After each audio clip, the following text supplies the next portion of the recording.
Dans le monde, les villes sont responsables de 70% des émissions de CO2.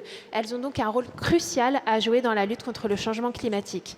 Elles sont d'ailleurs nombreuses à se fixer des objectifs ambitieux et beaucoup visent la neutralité carbone, avec cette envie également de produire localement une partie de cette énergie.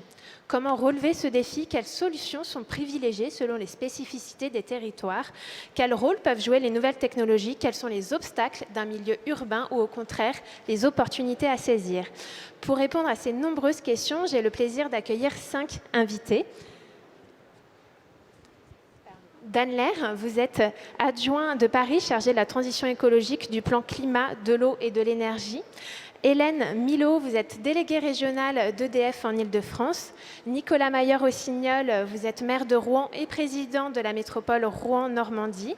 Emmanuelle Ledoux, directrice générale de l'Institut national de l'économie circulaire, l'INEC. Et enfin, Antoine Brichot, cofondateur de la start-up Win My Roof.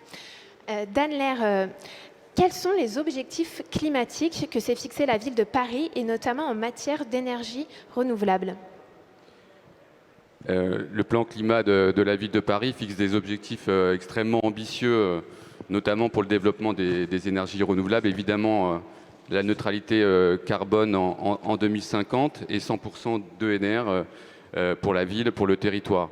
Ce que je peux vous dire aujourd'hui, c'est que notre résultat, le bilan qu'on constate aujourd'hui, c'est moins 25% d'émissions de gaz à effet de serre entre 2004 et 2018, donc à peu près 15 ans. Notre défi aujourd'hui, c'est l'accélération de nos politiques de transition écologique et énergétique, réussir en 10 ans, d'ici 2030, ce que nous avons fait en 15 ans. Donc voilà l'objectif.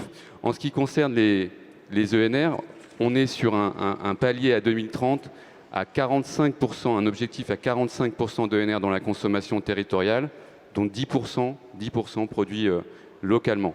Donc ce sont des objectifs extrêmement ambitieux. Aujourd'hui, on est à quel niveau justement? Alors aujourd'hui, on est à peu près au-delà de 21% d'ENR dans la consommation territoriale et dont 5 à 6% produits localement.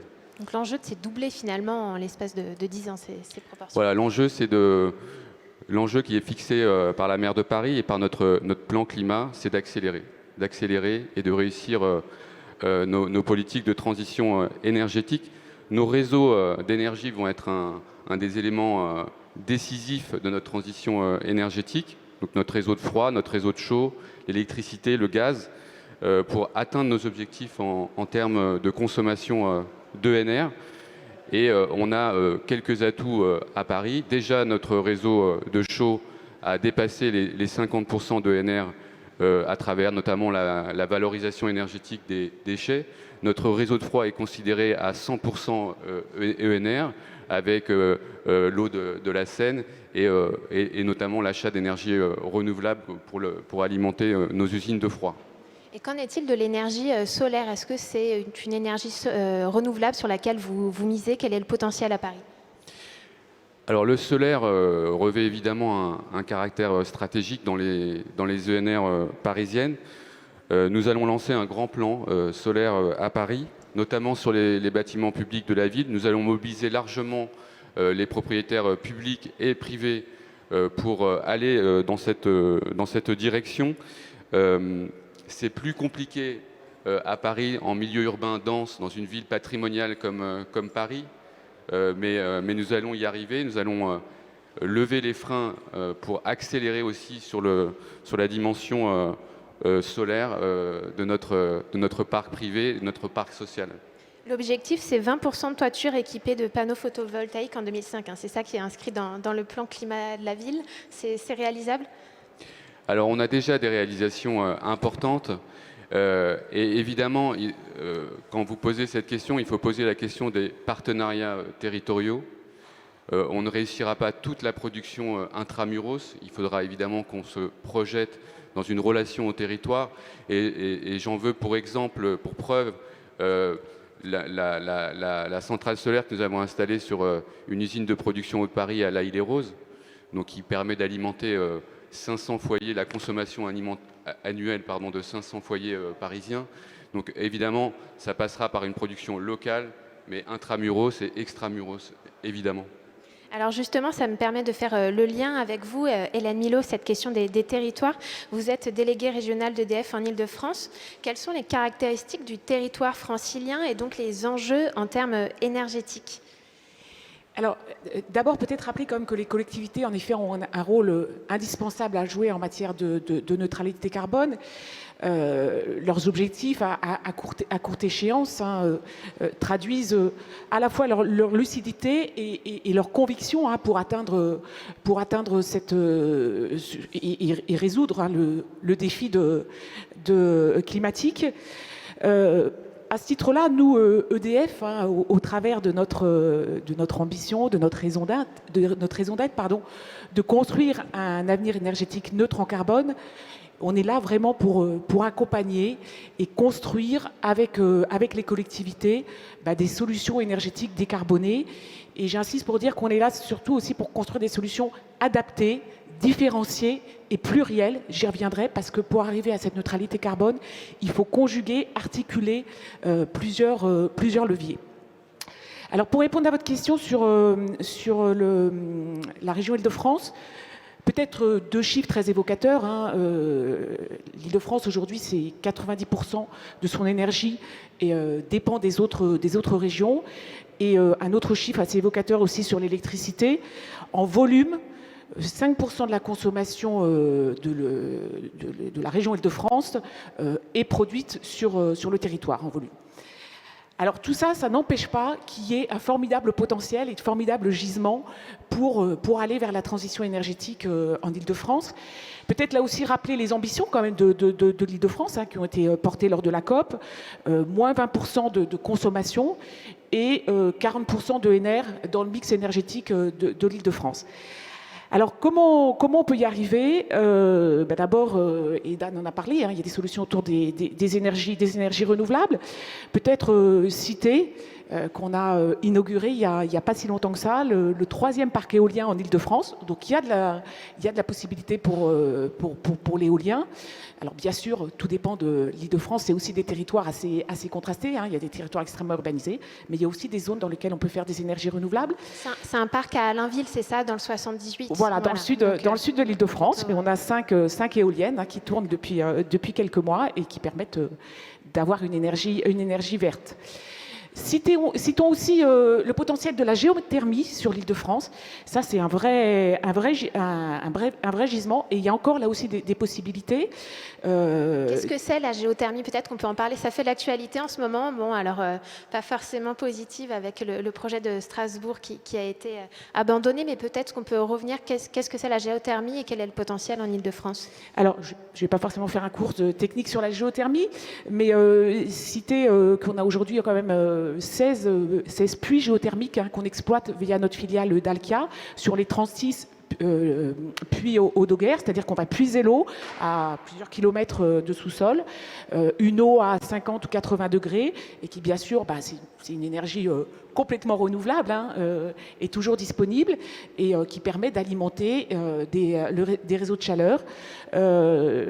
Je voudrais dire que là-dessus, les technologies ont beaucoup évolué et sont de plus en plus performantes, à la fois sur le volet environnemental, mais aussi sur le volet économique. Et cette énergie, elle a surtout l'atout d'avoir des coûts extrêmement stables, puisqu'on a des perspectives de prévision extrêmement stables. Et donc, ça permet d'avoir des coûts fixes qu'on peut projeter dans la durée.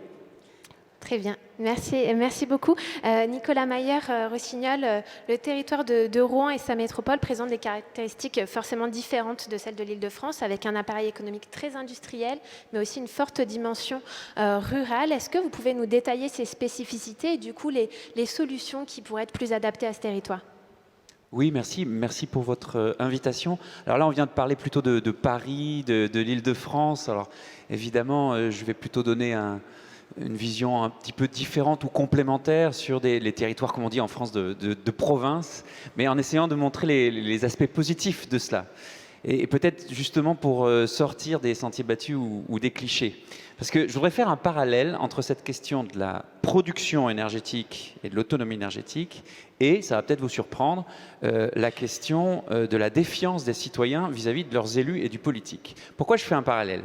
Parce que ce qu'on voit très bien quand vous êtes élu, c'est que plus les élus sont loin, l'Europe, le gouvernement, les parlementaires, plus il y a ce sentiment de, évidemment je caricature, hein, il y a des situations particulières, de défiance. À l'inverse, quand vous êtes dans une situation de proximité avec des élus locaux, avec surtout une implication citoyenne dans les projets, eh bien vous avez un sentiment de responsabilité. Et autant les Français ont tendance à se défier des politiques, autant ils s'intéressent toujours à la politique. Eh bien, pour l'énergie, mon sentiment, c'est que c'est un peu pareil. C'est-à-dire que quand vous les associez, quand vous êtes dans la proximité, quand vous êtes dans de la production locale, quand vous donnez des éléments de transparence, d'open data, de capacité de suivre ce qui se passe sur le territoire, quand vous donnez aux citoyens cette puissance transformatrice, c'est-à-dire ce sentiment que vous participez d'un changement du monde, même si ça se situe à votre échelle locale, je trie mes déchets, je change ma lessive, je produis mon énergie locale, vous changez une conscience politique et vous changez le rapport à la politique.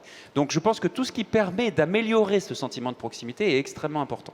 Et alors pourquoi je vous dis ça? Parce que les petits poussés, les petits territoires, les provinces ont cet avantage-là. Alors Rouen, petite ville, 35e ville de France, mais l'agglomération, 500 000 habitants, 8e, 9e métropole de France. À l'échelle de Mumbai ou de Singapour, c'est ridicule, hein. Par contre, on sait qu'on a, sur 71 communes, 45 qui font moins de 4500 habitants. Donc vous avez des territoires ruraux. Et pourquoi je vous dis ça? Parce que c'est pour sortir un petit peu des clichés. Sur la production et l'autoconsommation, on peut agir même dans des petites communes. Chez nous, on a un exemple assez connu maintenant, qui est la commune de Malonné. J'en parlais tout à l'heure encore avec plusieurs responsables qui sont invités au forum.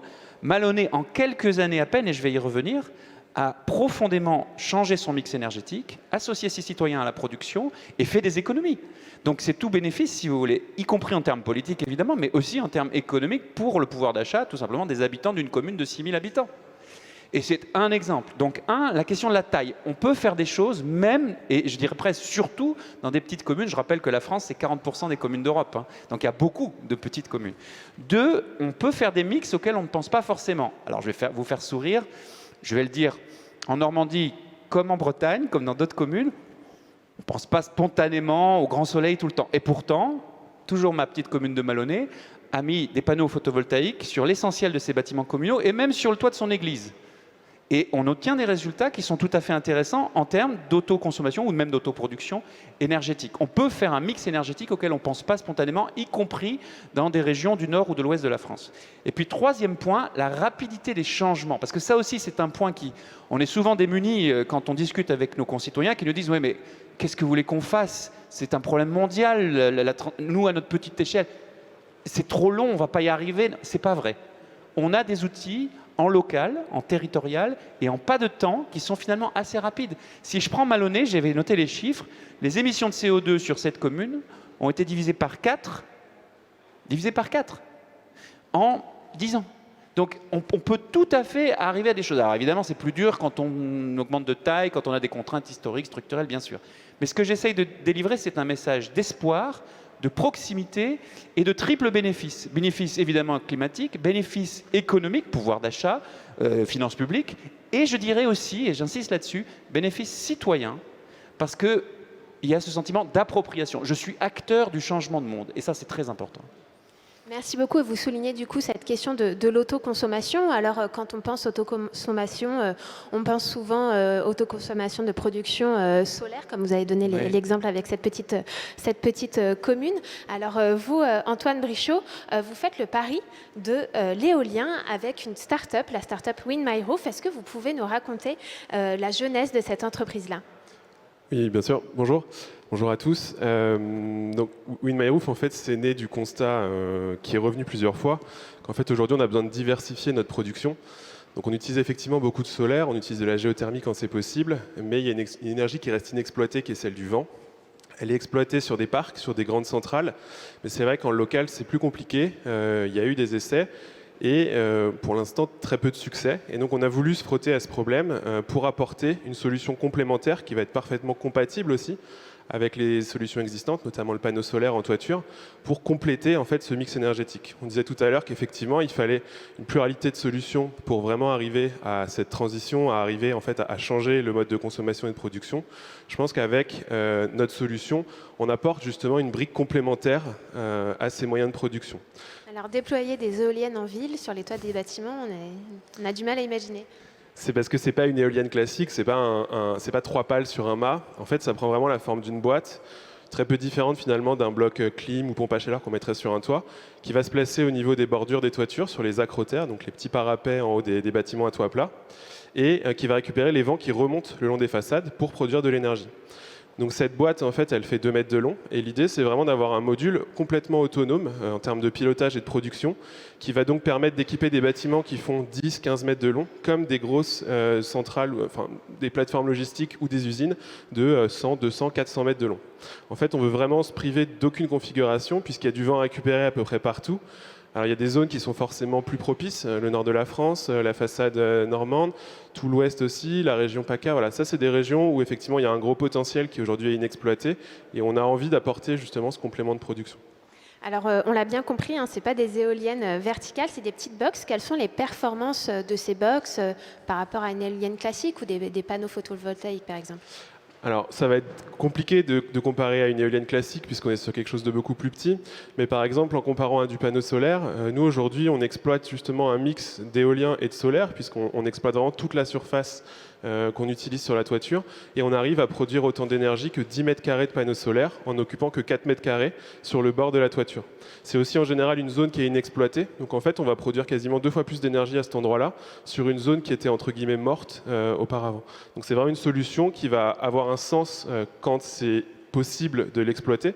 Donc c'est sûr qu'en ville, sur les toits de Paris, c'est inimaginable, puisque c'est pas adapté, ça ne se fond pas dans le paysage, mais le tout justement, c'est aussi de trouver ces configurations-là dans les milieux ruraux, dans les milieux industriels, dans les zones d'activité commerciale. En fait, là, on a des bâtiments qui peuvent être complètement éligibles et sur lesquels on va pouvoir exploiter ce vent et avoir du coup une production sur l'année beaucoup plus lisse aussi, puisque quand avec le solaire, on va produire plus au printemps et en été, nous, avec l'éolien, ça va être plutôt l'automne et l'hiver. Donc il y a aussi cette logique en fait de stabiliser la production ENR pour avoir quelque chose de plus pilotable, plus prédictible et tendre du coup vers une solution beaucoup plus pérenne en fait pour la transition.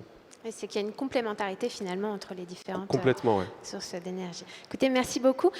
On parle beaucoup de la production d'énergie renouvelable, mais ce n'est pas le seul levier finalement qu'on peut activer pour accélérer la transition énergétique. On peut aussi s'appuyer sur l'énergie présente en ville et notamment la chaleur. C'est ce que l'INEC, que vous dirigez, Emmanuel Ledoux, a démontré dans une récente étude. Expliquez-nous. Merci beaucoup. Alors effectivement, dans la loi Transition énergétique croissance verte, en 2015, on a beaucoup parlé du passage de 15 à 32% à horizon 2030 pour les ENR, mais en fait, ce n'est pas ENR seulement, c'est EN2R. Donc, c'est les énergies renouvelables et de récupération.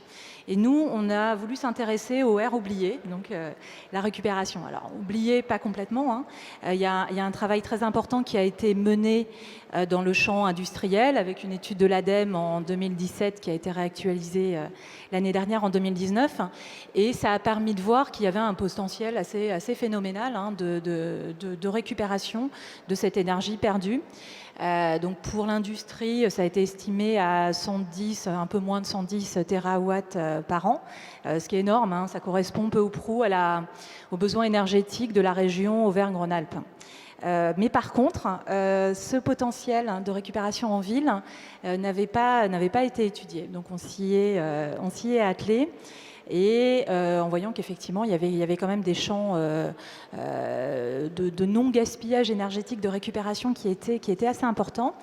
Et on a travaillé là-dessus à l'échelle de la métropole du Grand Paris pour se rendre compte que oui, ça donnait quand même un potentiel de récupération qui était à peu près équivalent à la métropole de Nîmes.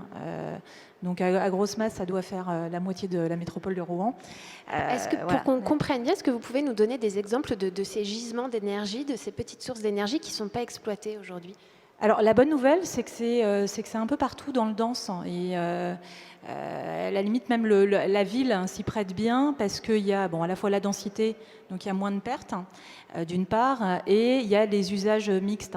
Lorsqu'on a à la fois du logement, du bureau, on voit bien que le besoin énergétique ne va pas être le même au fil de la journée. Alors je parle un petit peu du monde d'avant, d'après, là, mais typiquement, on chauffe les bureaux la journée, les logements le soir, les salles de sport, il va y avoir plutôt un besoin en rafraîchissement alors même qu'on va chauffer ailleurs. La chambre froide d'un restaurant qui, là aussi, où il peut y avoir un système de récupération de l'énergie assez important. Donc voilà, les espaces à usage mixte s'y prêtent particulièrement bien. Alors bon, je parais que les Français sont nuls en maths, en tout cas moi j'ai pas appris les chiffres par cœur, mais concrètement, par exemple sur une salle de réunion, dans un bureau, on estime à peu près 0,5 mégawatts de chaleur perdue par an. Pour une cuisine collective, 25 à 50 mégawatts. Et pour un foyer de 3 personnes, rien que sur l'eau chaude usée, et donc on ne récupère pas le potentiel énergétique, on est à 1,2 mégawatts par an. Donc c'est des potentiels qui sont très, très significatifs. Et qui sont d'autant importants qu'en ville, on voit aussi en parallèle se développer ces fameux îlots de chaleur avec les vagues de canicule. Voilà, alors ça permet de ressentir très clairement la perte énergétique. Alors sachant que ça c'est aussi un problème, peut-être un peu la technologie qui est adossée à ce système de récupération, c'est la pompe à chaleur. Elle s'appelle thermopompe au Québec, ce qui serait peut-être plus signifiant en France, parce que ce qu'on voit avec ce type de technologie, c'est que non seulement ça permet de stocker l'énergie perdue et de la restituer en chaleur, mais aussi en refroidissement. Et ça, pour répondre aux épisodes caniculaires qu'on est amené à vivre de plus en plus, et au phénomène des îlots de chaleur sur lesquels la mairie de Paris, typiquement, ça s'investit beaucoup, ça fait partie des solutions qui sont infiniment intéressantes, plus intéressantes en tout cas que la climatisation classique qui la régénère. Il y a un transfert. On retourne sur les sources de chaleur. Alors vous avez cité cette fameuse pompe à chaleur, et c'est ce que souligne votre étude, c'est qu'en fait finalement pour relever ces défis de récupération de chaleur, on n'a pas besoin de révolution technologique, la technologie est déjà existante, c'est ça ? Là, oui, on est sur des sujets où il y a de la technologie sur étagère, donc la pompe à chaleur, thermopompe. J'aime beaucoup la terminologie canadienne que j'essaye de pousser auprès des acteurs avec lesquels on travaille. Donc oui, schématiquement, c'est un appareil qui permet de récupérer la chaleur, l'énergie perdue, de la stocker et de la réinjecter quand le besoin se fait sentir. Et il y a une PME, France Énergie, avec qui vous avez travaillé, qui en a développé et installé à peu près de 200 000, je crois. Oui, qu'on a développé beaucoup. Voilà. Et là où c'est intéressant aussi, c'est que ça permet aussi ça peut être intégré dans un cadre également patrimonial. Là, on en a parlé pour Paris. Enfin, c'est sûr que, Paris, c'est Paris, quoi. On ne peut pas les mettre n'importe quoi, n'importe où. Typiquement, il y a un exemple avec le bâtiment de la Banque de France où il y a eu une installation de pompe à chaleur et ça marche bien. Donc, c'est aussi adapté à des espaces. Qu'il faut protéger, quoi. Merci Emmanuel. Alors Danler, je me tourne vers vous. Est-ce que la récupération de la chaleur existante en ville, c'est quelque chose que vous expérimentez, que vous poussez à Paris ?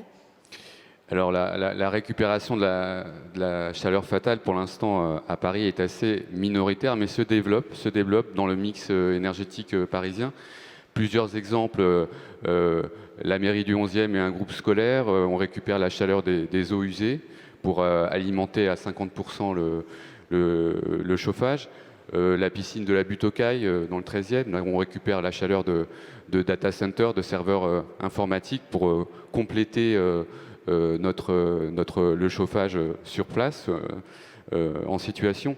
Donc les pistes sont assez prometteuses et on va travailler plus avant, par exemple, sur notre réseau de chaleur urbaine en mixant, par exemple, des installations de chaud et de froid, ce qu'on va faire sur des bâtiments qui vont être construits, par exemple, à Porte de la Chapelle, où on récupère la chaleur du réseau de froid pour alimenter des boucles d'eau chaude. Alors c'est un peu technique, mais des boucles d'eau chaude qui vont nous permettre de faire de la chaleur urbaine dans le réseau parisien. Mais peut-être, je voudrais revenir sur un point qui a été évoqué tout à l'heure, c'est la meilleure énergie, finalement, c'est celle qu'on ne consomme pas.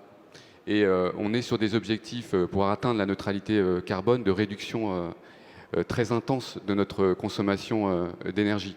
À Paris, la consommation du territoire, c'est 31 TWh.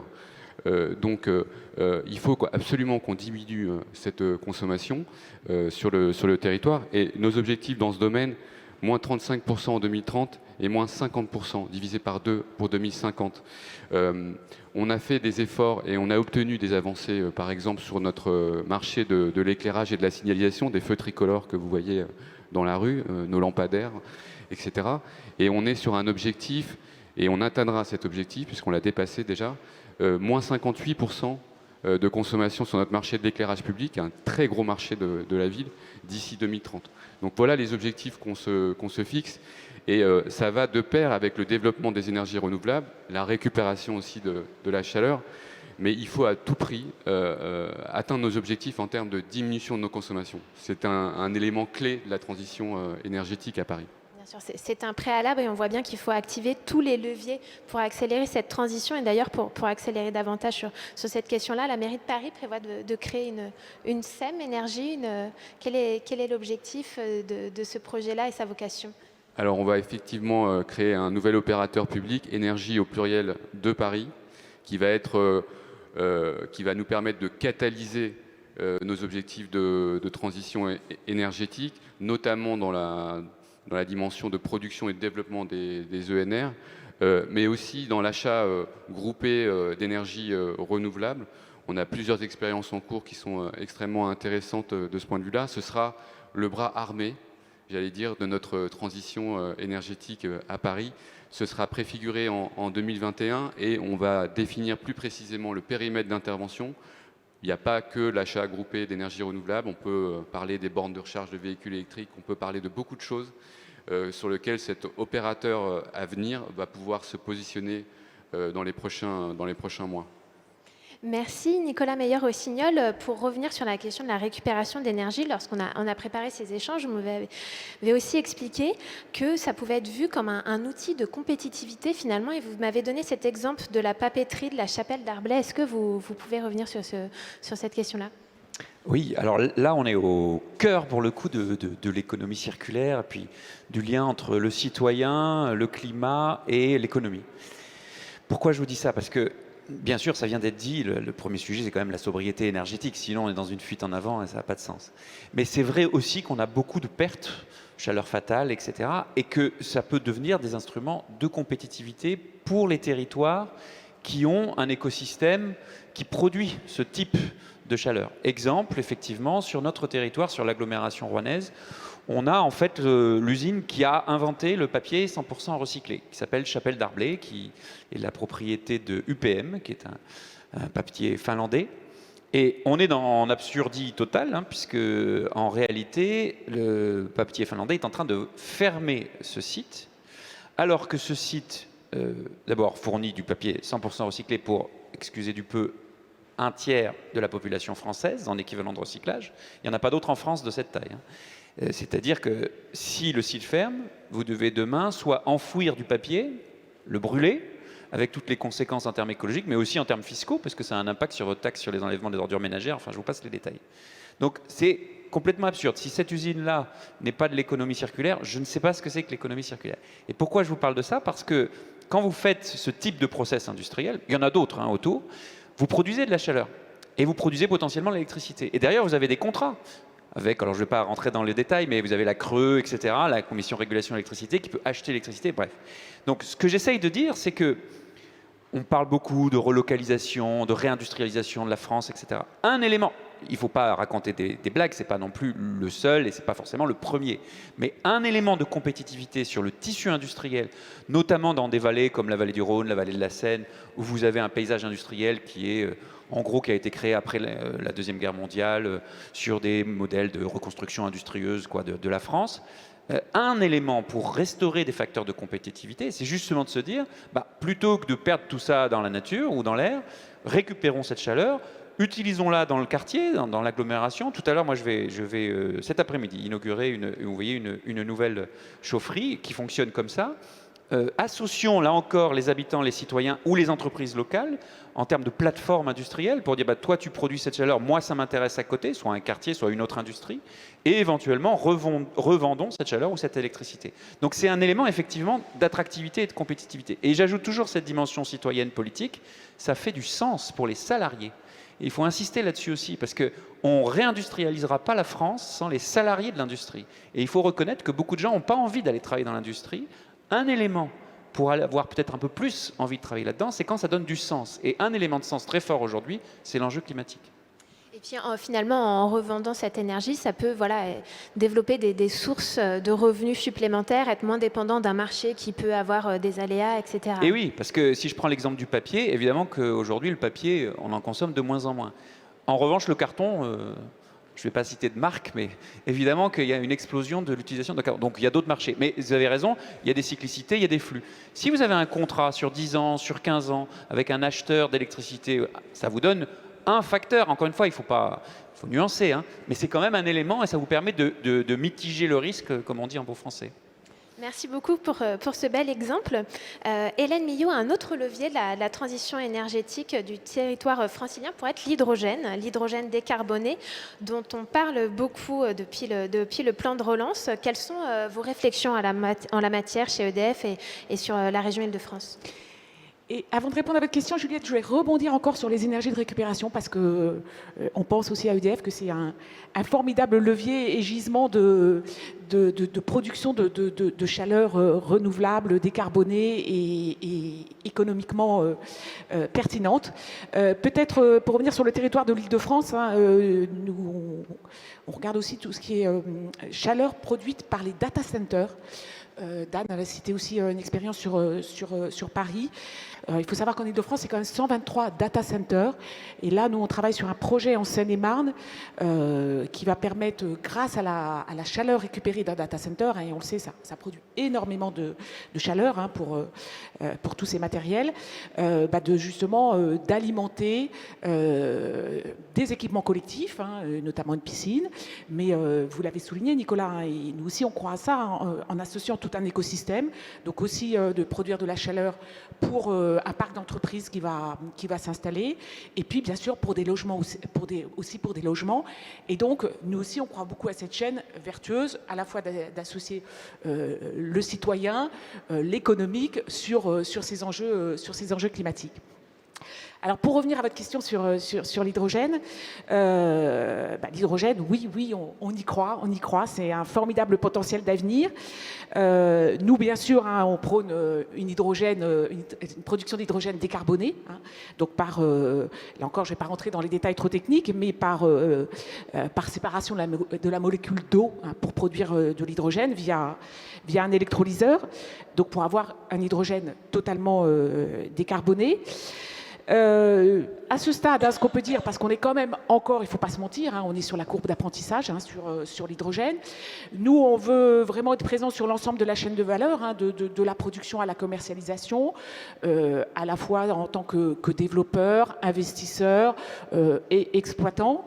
Aujourd'hui, quand même, et notamment sur l'Île-de-France, il y a des ambitions. Là encore, il y a eu des propositions dans le cadre de la COP Île-de-France avec des beaux projets. Là où il ne faut pas se mentir, la réalité, elle est quand même un peu compliquée à la fois pour trouver des fonciers disponibles, et en Ile-de-France, c'est un vrai sujet. Et puis, reste quand même à trouver les usages, et qui font aussi la pertinence économique du modèle. Là-dessus, on sait que les usages, ils sont dans l'industrie. Donc, en Ile-de-France, il n'y a pas non plus peut-être un potentiel énorme, mais encore. Et surtout dans la mobilité lourde, hein, et c'est ce qu'on est en train de regarder, notamment en exploitant aussi le transport fluvial, hein, qui peut être un débouché. Mais là, le message, c'est quand même, il faut arriver à fédérer un écosystème parce qu'on voit bien, on a des ambitions, hein, et on veut être leader européen de l'hydrogène. Il y a un vrai potentiel à ne pas rater, hein, de créer une filière hydrogène européenne. Hein, je crois que ça a été beaucoup dit pour le solaire. Hein, malheureusement, aujourd'hui, les panneaux solaires, ils ne sont pas produits en Europe, hein, on le sait. Et donc là, je pense qu'il est encore temps d'être sur une vraie filière hydrogène européenne, mais c'est maintenant que ça se joue. Et donc là, on a vraiment besoin de fédérer l'écosystème et d'avoir aussi l'appui et les aides de tout cet écosystème. Merci beaucoup. Peut-être vous voulez rajouter en quelques mots un point sur l'hydrogène. Oui, je voulais rebondir parce que ça fait complètement écho à un sujet dont on n'a pas trop parlé, en lien avec ce que vous venez de dire, sur les coopérations territoriales. Parce que vous venez de parler des modes massifiés, notamment du transport de marchandises. Je voudrais donner un exemple concret. Le premier axe de transport de marchandises en France, c'est la vallée de la Seine, entre le port de Paris, de Rouen et du Havre. Si on prend cet ensemble, c'est le premier axe portuaire français. En réalité, on n'est pas suffisamment compétitif par rapport à ce qu'on appelle les ports du Range Nord, c'est-à-dire Rotterdam, Anvers, etc. Un des éléments de ce déficit de compétitivité, c'est quoi? C'est que les bateaux ayant augmenté de taille, des volumes arrivent plus gros, et derrière, on les transporte comment? Dans ce qu'on appelle l'interland, c'est-à-dire à l'intérieur des terres. Si je prends l'exemple de la vallée de Seine ou du port de Rouen, sur 100 marchandises, vous en avez 75 par la route, 20 par le fleuve, 5 par le train. C'est nul, c'est pas assez. C'est pas nul, mais c'est pas assez. Vous allez à Rotterdam ou Anvers, vous êtes plutôt à 40%, quelque chose comme ça, au moins, de transport massifié. Et pourquoi c'est important en termes de compétitivité? Parce que si vous avez un gros volume, mais qu'ensuite vous devez le dispatcher dans des, entre guillemets, petits camions par rapport au volume de départ, évidemment que vous avez des coûts plus importants à la tonne. Donc, et puis je rajoute évidemment l'enjeu écologique sur la massification par le transport. Donc c'est vrai que le transport maritime et fluvial est essentiel. Et aujourd'hui, on a d'énormes progrès à faire. Et donc, on a un projet, pour le coup. Alors, je vous le dis un peu en avant-première, mais on va le concrétiser, le finaliser plus fortement. Il y a des réunions, à vrai dire, dès demain, sur ce sujet, sur la vallée de Seine, pour en faire une vallée de la mobilité décarbonée, et notamment sur le transport de marchandises, en utilisant, par exemple, des barges qui, effectivement, circulent à l'hydrogène. Et on aurait un potentiel très intéressant parce que Paris a des besoins énormes. Et on a un axe qui est naturel, qui est l'axe de Victor Hugo, hein, jusqu'au Havre, une seule et même avenue. Ça paraît effectivement très logique. Merci pour ce point. Antoine Brichot, je vous redonne la parole peut-être pour aborder les perspectives du développement de Wind My Roof. Aujourd'hui, quels sont les projets en cours de déploiement? Est-ce que l'idée est de passer à une échelle plus importante? Donc sur les projets, ça fait exactement écho à ce qui vient d'être dit aussi. Nous, on travaille sur des démonstrateurs multi-énergie, multi-solutions, où notamment il y a du stockage par hydrogène qui est intégré. Je pense qu'on ne se passera pas, nous, du stockage pour les ENR. Donc l'idée, c'est de développer aussi un stockage intelligent, décarboné. Donc on fait partie aussi de toutes ces innovations-là. Donc on est sur pas mal de projets innovants avec une vertu de test et d'expérimentation pour développer en fait un modèle qui puisse être derrière répliqué sur des bâtiments similaires, voire sur tous les bâtiments sur lesquels ça va être éligible. Donc là, on travaille sur une première série, nous, d'industrialisation. Donc on a fait des tests, beaucoup de tests en soufflerie. On est ingénieur de formation, donc ça a été vraiment le cœur de métier depuis les labos de l'école des ponts jusqu'à la création de la société en 2018. En fait, de développer quelque chose qui fonctionne bien pour pouvoir derrière, simplement, avec quand même une démarche d'éco-conception aussi, l'industrialiser à bas coût, que ce soit en France ou en Europe. Donc là, on travaille sur une première série pour l'année prochaine. On est sur des projets de plus grande ampleur. On a fait des premières expérimentations, notamment à la Défense, avec 2. On a 4 modules qui arrivent aussi dans Paris, dans le sud de Paris. Là, l'objectif l'année prochaine, c'est plutôt des projets à 15-20 modules pour tendre derrière vers des installations complètes qui peuvent apporter de l'énergie pour des plateformes logistiques à hauteur de 25, 30, 50% des besoins. Ça, c'est dans les 2-3 années qui viennent. On voit que ça s'accélère. Emmanuel Ledoux, je voulais revenir sur comment accélérer le développement finalement des dispositifs de récupération de chaleur qui n'ont pas forcément une image très sexy. Oui, non, je pense qu'il y a 3 points. Il y a déjà documenté. Si ça a bien marché pour l'industrie, c'est parce qu'il y a eu cette étude de l'ADEME dont je parlais. Et donc, on a vraiment pu évaluer le potentiel. Il faut sans doute faire ce même travail très global, très holistique sur la question de la récupération de la chaleur en ville. Après, il y a évidemment la question de la mobilisation des aménageurs et de la commande publique. Si la réflexion elle est portée dès le démarrage, nous on travaille comme ça avec des promoteurs qui n'ont pas toujours dans le spectre. Donc après, c'est possible, c'est pas possible, mais qu'au moins ça existe dans la réflexion. La commande publique, bon, ça on le dit un peu pour tout, mais enfin bon, c'est 10% du PIB, et on est aussi sur des logiques d'investissement, et c'est des dispositifs qui évidemment sont chers au démarrage, mais où on finit par générer quand même aussi de l'économie, en tout cas à moyen terme, et enfin mobiliser les outils de financement. Donc le fonds chaleur de l'ADEME pourrait être utilement élargi à ces dispositifs-là. Pourquoi pas aussi les C2E, les certificats d'économie d'énergie. Là, il y a un nouveau volet, je ne sais plus comment ça s'appelle, agenda, qui arrive. Pourquoi pas intégrer aussi cette dimension-là. Donc voilà, plusieurs outils à mobiliser, mais déjà sans doute documenter, mieux connaître. Ça reste un sujet étonnamment assez mal connu. Oui, l'idée, c'est de faire en sorte que les élus se saisissent en fait de cette opportunité-là. Merci beaucoup à tous les 5 pour ces échanges très riches. Merci à vous qui nous suivez en ligne. On se retrouve dans quelques minutes pour parler du rôle des green tech dans la transition écologique et des défis pour accélérer le développement de cet écosystème. À tout de suite.